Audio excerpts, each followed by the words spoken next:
જો આજે એક જાદુ બતાવું.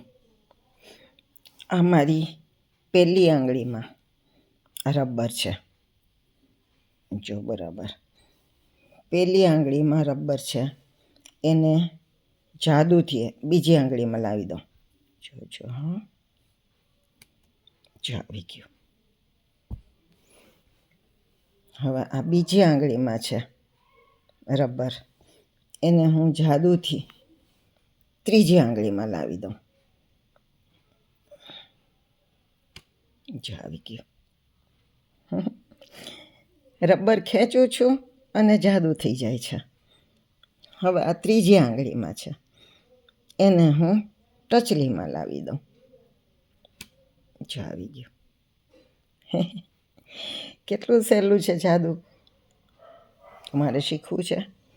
જો આમ આમ રાખવાનું, એની ઉપર અંગૂઠો રાખવાનો એટલે દેખાય નહીં, અને પછી આને ખેંચવાનું એટલે આંગળીમાં આવી જાય. પછી આ બે આંગળીને આમ રાખવાની, પર અંગૂઠો રાખવાનો, અને પછી આને ખેંચવાનું એટલે આ આંગળીમાં આવી ગયું. મજા આવે એવું છે ને જાદુ. તમે પણ આવી રીતે કરજો.